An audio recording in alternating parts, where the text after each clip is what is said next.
बिस्मिल्लाहिर्रहमानिर्रहीम। अस्सलाम वालेकुम जी, मैं हूँ अरी जवान लर्निंग प्लेटफॉर्म के साथ।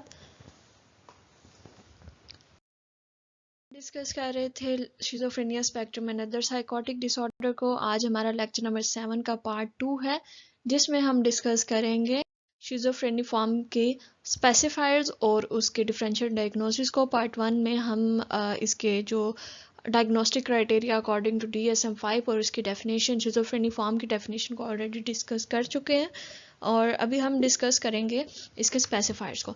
स्पेसिफायर सबसे पहले जो इसमें इसका स्पेसिफायर है हमारे पास, वो ये है कि विद गुड प्रोग्नोस्टिक फीचर। अब यहाँ पे आपने इन सब के मीनिंग को देखना है, ठीक है। Features, prognostic, good.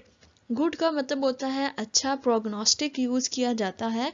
आपको इसमें दो चीज़ें देखी जाती हैं कि कितने % चांस है एक डिसऑर्डर के रिटर्न बैक होने के और उसकी रिकवरी के, ठीक है। अगर रिकवरी हो जाती, रिकवरी के कितने % चांस है, और अगर रिकवरी हो रही है तो आपके पास जो उसका रिटर्न या रीअक्ररेंस पीरियड है, चांसेस हैं, वो कितने हैं।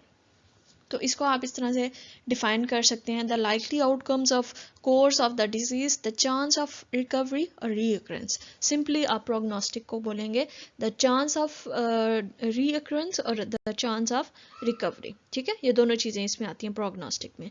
अब जहाँ पे आपके पास गुड प्रोग्नोस्टिक आ गया, मतलब उसमें गुड चांसेस हैं रिकवरी के भी, और गुड चांस और इसमें जो आपके पास रीअक्ररेंस के चांसेस हैं वो बहुत कम है, ठीक है। अब यहाँ पे आपके पास ये कह क्या रहे हैं कि आपके पास, आप इसको स्पेसिफाई कब आप शिज़ोफ्रेनिफॉर्म को स्पेसिफाई करेंगे विद गुड प्रोग्नोस्टिक फीचर के साथ। आप इसको तब स्पेसिफाई करेंगे जब इनमें से दो सिम्टम्स आपके पास प्रेजेंट होंगी। ये देखिए, presence of at least 2 of the following features आपके पास होंगे, तब आप क्या करेंगे, schizophreniform with good prognostic feature. इन फीचर्स को देख लेते हैं कौन कौन से फीचर्स हैं। सबसे पहले हमारे पास जो फीचर है वो है जी, onset of prominent psychotic symptoms within 4 weeks of the first noticeable change in usual behavior or functioning। अब यहाँ पे क्या हो रहा है कि आपके पास जो उसके बिहेवियर है और जो उसका आपके पास फंक्शनिंग है उसकी डेली की, वो डिस्टर्ब हो चुकी है, ठीक है। वो डिस्टर्ब हुई है, और उस डिस्टर्बेंस में अब आपके पास क्या क्या फीचर्स हैं।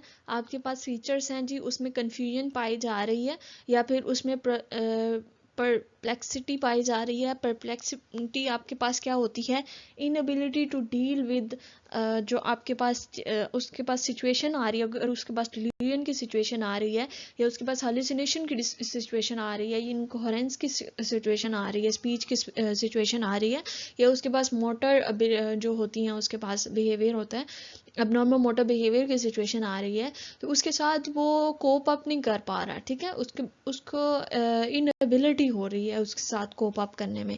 लेकिन इसमें और क्या फीचर्स आएंगे, ये दो फीचर्स आएंगे, ठीक है। आपके पास की कन्फ्यूजन होगी और परप्लेक्सिटी होगी। लेकिन इसके साथ साथ क्या है जी, good premorbid social and occupational functioning. Confusion है, ठीक है, परप्लेक्सिटी है, लेकिन इसके साथ साथ क्या है कि आपके पास उस जो पेशेंट होगा वो उसका जो ऑक्यूपेशनल और उसके जो सोशल फंक्शंस होंगे वो गुड होंगे, ठीक है। वहाँ पे उसको इतनी खास प्रॉब्लम नहीं आ रही है। उसके बाद क्या है, इसमें एक और फीचर आ रहा है, the absence of blunt and flat effect. यानी ना तो ब्लंट इफेक्ट उसमें पाए जाते हैं, या जो फ्लैट इफेक्ट्स होते हैं वो उसमें नहीं पाए जाते। अब ब्लंट और फ्लैट इफेक्ट्स क्या होते हैं आपके पास, ये नेगेटिव सिम्टम्स होती हैं शिज़ोफ्रेनिफॉर्म की या शिज़ोफ्रेनिया की, ठीक है। ये नेगेटिव सिम्टम्स होती हैं, और इसमें क्या होता है कि जो इमोशनल एक्सप्रेशंस होते हैं ना किसी भी इंसान के, या जो पेशेंट आपके पास विद गुड प्रोग्नोस्टिक फीचर्स आएगा, उसके जो इमोशनल एक्सप्रेशंस होंगे ना वो डिस्टर्ब नहीं होंगे। जबकि हमने पहले ही पढ़ा है कि जो हमारे पास साइकोटिक ये डिसऑर्डर्स होते हैं और शिज़ोफ्रेनिया होता है, इसमें जो इनके इमोशनल एक्सप्रेशंस होती हैं वो भी डिस्टर्ब होती हैं, ठीक है। तो गुड प्रोग्नोस्टिक फीचर्स आप कब इसको स्पेसिफाई करेंगे, नंबर 1, जब आपके पास ऑनसेट हो चुका है, डिस्टर्बेंस क्रिएट हो चुकी है, ठीक है। और इसमें क्या आपके पास पाया जाएगा, इसमें आएगी आपके पास कन्फ्यूजन आएगी पेशेंट में, और इसके अलावा आपके पास परप्लेक्सिटी आएगी। उसके बाद 3rd नंबर पे क्या है आपके पास कि उसका जो सोशल और जो आपके पास उसके ऑक्यूपेशनल फंक्शंस होंगे वो डिस्टर्ब नहीं होंगे, वो गुड होंगे, ठीक है, ये पाया जाएगा, ये गुड होंगे और आपके पास डिस्टर्बेंस भी पाई जाएगी पेशेंट के अंदर। जबकि चौथे नंबर पे आपके पास जो आप पेशेंट के इमोशनल एक्सप्रेशंस होंगे या जो फ्लैट अफेक्ट्स होंगे वो आपके पास ब्लंट नहीं होंगे, ठीक है, वो आपके पास नॉर्मल पाए जाएंगे, आपके पास एब्सेंस ऑफ फ्लैट अफेक्ट्स या फिर ब्लंट अफेक्ट्स होंगे। ये इसका पहला स्पेसिफायर था। नेक्स्ट हमारे पास आ जाता है without good prognostic feature. Same वही स्पेसिफायर है, जब आपके पास ऑन साइड में वो चीज़ें प्रेजेंट नहीं होंगी जो सिम्टम्स हम पहले पढ़ चुके हैं। नंबर 1 है जी डिस्टर्बेंस तो पाई जाएगी, लेकिन उसके साथ साथ पेशेंट में कन्फ्यूजन पाई जाएगी, पर्सन में जो पेशेंट में आपके पास परप्लेक्सिटी पाई जाएगी, पेशेंट के जो आपके पास सोशल और ऑक्यूपेशनल उसके फीचर्स हैं वो गुड होंगे, जबकि उसके पास उसका जो अफेक्ट्स हैं, फ्लैट अफेक्ट्स हैं, ठीक है, वो प्रेजेंट नहीं होंगे। अब इसमें क्या होगा कि इसमें से 2 और more of the above features have not been present, ठीक है, ये प्रेजेंट नहीं होने चाहिए, इनमें से 2 या 2 से ज़्यादा प्रेजेंट नहीं होने चाहिए, एक हो जाए, क्योंकि ये 4 हैं यानी इसमें डिस्टर्बेंस हो सकती है। इसके अलावा ये जो आपके पास फ्लैट इफेक्ट्स आ रहे हैं पेशेंट के अंदर, हो सकता है ये प्रेजेंट हो और ये बाकी चीज़ें प्रेजेंट ना हो, यानी वो सोशल और उसका जो ऑक्यूपेशनल फंक्शनिंग है वो डिस्टर्ब हो रही हो, ठीक है, जैसे ये डिस्टर्ब हो इसमें, तो आप इसको क्या बोलेंगे कि विदाउट गुड प्रोग्नोस्टिक फीचर आएगा। इसके अलावा उसमें कन्फ्यूजन और परप्लेक्सिटी ना पाई जाती हो, ठीक है, उसके जो डिलीजन्स हैं वो यानी उसमें डिल्यूजन पाया जाता है, उसके जो बिलीव्स हैं वो फिक्स्ड हो, ठीक है, उसमें कन्फ्यूजन ना उनको पाई जाती हो। इसके अलावा इसमें क्या होगा कि इसमें प्रेजेंट हो सकते हैं फ्लैट और ब्लंट इफेक्ट्स, तो आप क्या इसको मेंशन करेंगे, schizophreniform with good prognostic feature. Next हमारे पास इसका डिफरेंशियल डायग्नोसिस आ जाता है जी। डिफरेंशियल डायग्नोसिस हम ब्रीफ साइकोटिक डिसऑर्डर में इन डिटेल डिस्कस कर चुकी हूँ, मैं आपको बता चुकी हूँ कि किस तरह से आपने इसको डिफरेंशिएट करना है एक डिसऑर्डर को दूसरे डिसऑर्डर के साथ। तो यहाँ पे हम कुछ डिसऑर्डर लेकर आए हैं जिसको हम शिज़ोफ्रेनी फॉर्म के साथ डिफरेंशिएट करेंगे, ठीक है। डिफरेंशिएट कैसे करेंगे जी, ड्यूरेशन और रिक्वायर्ड सिम्टम्स को देखकर, ड्यूरेशन क्या है डिसऑर्डर की और रिक्वायर्ड सिम्टम्स क्या है।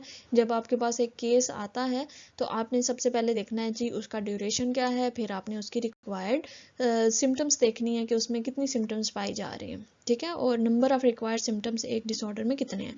जैसे जी डिप्रेसिव डिसऑर्डर की बात करते हैं तो इसकी ड्यूरेशन वेरी करती है फ्रॉम 1 ईयर टू 2 ईयर्स तक, ठीक है, यानी 1 ईयर आपके पास डिसरेगुलेशन मूड डिसऑर्डर का है, जबकि इस मेजर डिप्रेसिव का 14 डेज का है। और इसी तरह आपके पास नेक्स्ट आप जब चलते जाएंगे तो आपके पास ये 2 ईयर्स तक वेरी करते हैं। उसके बाद इनमें जो सिम्टम्स रिक्वायर होती हैं वो मिनिमम जो हैं वो 5 सिम्टम्स रिक्वायर होती हैं, जबकि शिज़ोफ्रेनी फॉर्म में आपके पास 2 सिम्टम्स रिक्वायर होती हैं। फिर आपके पास बाइपोलर डिसऑर्डर सेकंड नंबर पे आ जाता है। तो बाइपोलर डिसऑर्डर में क्या है, एक तो उसमें मेनिया पाया जाना चाहिए, हाइपोमेनिया पाया जाना चाहिए और डिप्रेसिव सिम्टम्स पाई जानी चाहिए। इसका जो ड्यूरेशन है वो भी डिफरेंट है एज कम्पेयर टू शिज़ोफ्रेनी फॉर्म, और इसकी जो रिक्वायर्ड सिम्टम्स हैं वो भी डिफरेंट हैं, यानी शिज़ोफ्रेनी फॉर्म में ओनली हमें 2 सिम्टम्स रिक्वायर्ड होती हैं, जबकि 2 या 2 मोर देन 2, ठीक है, आउट ऑफ 5, जबकि यहाँ पे आपके पास टोटल आपके पास कितने सिम्टम्स रिक्वायर हैं, 11 सिम्टम्स रिक्वायर हैं। अदर मेडिकल कंडीशंस में आप हिस्ट्री लेंगे पेशेंट की कि उसको कोई मेडिकल कंडीशन तो नहीं थी पहले, कंप्लीट उसकी हिस्ट्री लेंगे चाइल्डहुड से लेकर जब आपके पास पेशेंट आया तब तक की सारी हिस्ट्री आपके पास प्रेजेंट होनी चाहिए। उसके बाद इसका कोई स्पेसिफिक ड्यूरेशन नहीं है। उसके बाद सब्सटेंस रिलेटेड डिसऑर्डर में आपके पास स्पेसिफिक ड्यूरेशन होता है 1 मंथ का, और इसमें आपके पास 1 या 2 आपके पास सिम्टम्स रिक्वायर होने चाहिए, जिन सिम्टम्स में आपके पास एक ये मस्ट होनी चाहिए कि पेशेंट जो है वो ड्रग अब्यूज़र या फिर सब्सटेंस यूज़ कर रहा है या मेडिटेशंस ले रहा है। फैक्टिशियस डिसऑर्डर एज दूसरे डिसऑर्डर से किस तरह से डिफरेंस होता है कि फैक्टिशियस का मतलब होता है जाली यानी नकली। जो सिम्टम्स उसको अपीयर हो रही हैं वो इंटेंशनली अपीयर नहीं हो रही, बल्कि उसकी फुली अटेंशन होती है पेशेंट की, और एक स्पेसिफिक उसका टाइम ड्यूरेशन होता है या स्पेसिफिक कंडीशन होती है जिसमें उसकी सिम्टम्स अपीयर होती हैं। स्पेसिफिक सिचुएशन का ये मतलब है कि जब उसने पेशेंट जो है वो इंटेंशनली जो है वो सिम्टम्स को शो कर रहा होता है, ठीक है, उसको पता होता है कि मैं क्या कर रहा हूँ और मैं क्या नहीं कर रहा। और जब पेशेंट एक रियल इंटेंशनली सिम्टम्स अपीयर होती हैं किसी पेशेंट में और जब इंटेंशनली सिम्टम्स अपीयर होती हैं तो उनमें बहुत डिफरेंस होता है, ठीक है। इस डिफरेंस को आपने नोट करना है इन दोनों के दरमियान। अदर साइकोटिक डिसऑर्डर्स, जैसे कि हमारे पास ब्रीफ साइकोटिक डिसऑर्डर हो गया, उसमें आपके पास लेस देन 1 मंथ रिक्वायर होता है, सॉरी यहाँ पे आप कर लें लेस देन 1 मंथ, ठीक है। और ये काट दें हम, less than 1 month brief psychotic में रिक्वायर होता है, जबकि आपके पास शिजोफ्रेनिया में आपके पास मोर देन 6 मंथ्स रिक्वायर होते हैं। हम ऑलरेडी डिस्कस कर चुके हैं। शिजो अफेक्टिव में आपके पास 2 वीक्स रिक्वायर होते हैं। तो यहाँ पे आप ड्यूरेशन से इसको डिफरेंशिएट कर सकते हैं अदर साइकोटिक डिसऑर्डर में। और ये थी आज की हमारी वीडियो, जिसमें हमने डिस्कस किया है शिजोफ्रेनिफॉर्म के स्पेसिफायर्स और उसके डिफरेंशियल डायग्नोसिस को। अपनी नेक्स्ट वीडियो में इंशाल्लाह हम एक और डिसऑर्डर के साथ, एक शिजोफ्रेनिया के नेक्स्ट डिसऑर्डर के साथ हाजिर होंगे। आई होप कि ये वीडियो आपके लिए हेल्पफुल रही होगी। लाइक कीजिएगा, सब्सक्राइब कीजिएगा और शेयर करना मत भूलिएगा। मिलते हैं अपनी नेक्स्ट वीडियो में, तब तक के लिए फ़ी अमानिल्लाह।